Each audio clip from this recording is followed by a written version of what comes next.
वीकू दलवे साहब ने हमारे व्यासपीठ के लिए कुछ अपना तुलसी का माला आपको समर्पित करना चाहते हैं।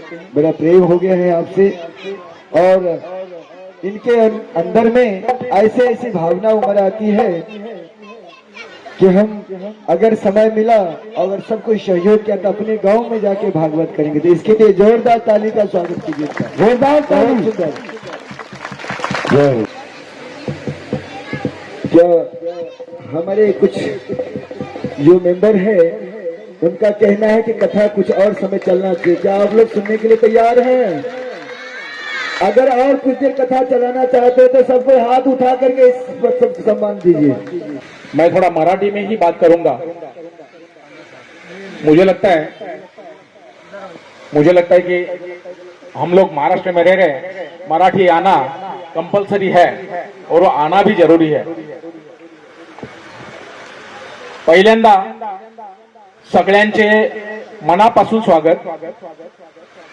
आम्ही सर्व शिवाजीनगर रोड रहिवासी संघटनेच्या माध्यमातून रेसिडेन्सीच्या माध्यमातून परमपूज्य आदरणीय आदित्य कुमार झाजींच्या माध्यमातून आम्हाला ही भागवत कथा ऐकण्याचं जे सौभाग्य मिळतंय त्याबद्दल आम्ही साष्टांग दंडवत घालून आम्ही त्यांचं स्वागत करतो। ही कथा इथं आयोजित करण्यात आली, कुठेतरी आमचं सगळ्यांचं पुण्य होतं आणि म्हणून हा योग जुळून आला। आणि तो योग कुणाच्या का माध्यमातून असेना भगवंतानी एक दोघा चौघांना बुद्धी दिली। कृष्ण मोहनजींसारखा माणूस अक्षरशः मागे लागले। त्यांना भागवत कथा नवीन नाही, ते प्रोफेशनल आर्टिस्ट आहेत, गायक आहेत, त्यांचं स्वतःचं संघटन आहे। त्यांना वेळही नसतो, ते कधी घरी पण नसतात, पण आमच्या पुण्याईनं आम्हाला हे त्यांच्या माध्यमातून सौभाग्य। त्यांची एक अट होती की सगळीकडे मी करतोय पण जिथं मी राहतो तिथं माझा धर्म बनतो की तिथं अशा भागवत कथा झाली पाहिजे, लोक त्यांच्या माध्यमातून एकत्र आली पाहिजे आणि त्यांच्या माध्यमातून भगवंतानं त्यांना आम्हाला आमच्या आयुष्यामध्ये पुण्याची भर घालण्याची सद्बुद्धी त्यांना दिली। त्यांच्यासाठी एकदा जोरदार टाळ्या होते। आमचे गजेंद्र सिंगजी असू देत, आमचे नंदकुमार झाजी असू देत, शैलेंद्र सिंगजी असू देत, परदेशी साहेब असू देत, कांबळे साहेब, इतर सगळे जी मंडळी आहेत त्यांनी खरंच या गोष्टीसाठी एक तर पहिली गोष्ट मी एक तुमचं जास्त वेळ घेणार नाही पण एकच मिनिटात सांगतो।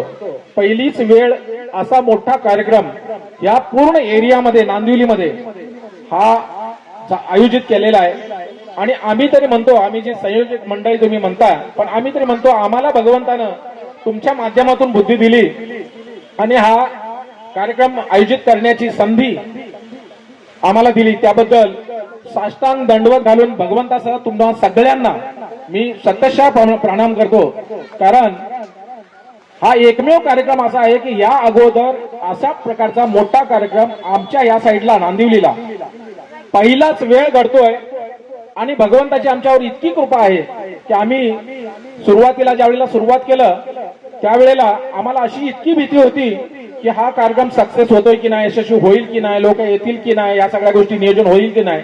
पण भगवंतानं आम्हावर इतकी कृपा केली की जसा चंद्रमेचा जो चंद्र जसा कलेप्रमाणे वाढतोय तसा सगळ्यांना अगदी कलेप्रमाणे हा कार्यक्रमाची शोभा वाढते आणि खरंच यासाठी आम्ही तुमच्या आशीर्वादासोबत भगवंताची कृपा समजतो। आणि असंच सगळे या दृष्टिकोनातून या कार्यक्रमाच्या माध्यमातून लोकांनी सगळ्यांनी एकत्र येऊन धर्माची ध्वजा अशीच उंचावर ठेवावी।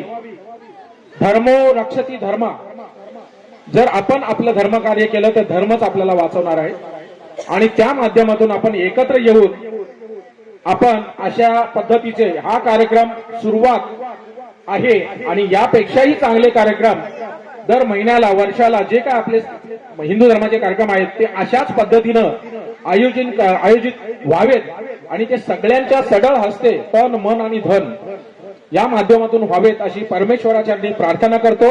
तुमचं सगळ्यांचं व्यासपीठावरील मंचावरील गुरुजी आचार्यजींच्या समवेत तुम्हा सगळ्यांचं कथा ऐकायला येणाऱ्या सगळ्या प्रेक्षकांचं भक्तांचं मी आयोजक मंडळींच्या माध्यमातून पुन्हा धन्यवाद देतो आणि माझे 2 शब्द संपवतो. खूप खूप धन्यवाद. बोलो हर हर भागवत भक्त भगवान की जय.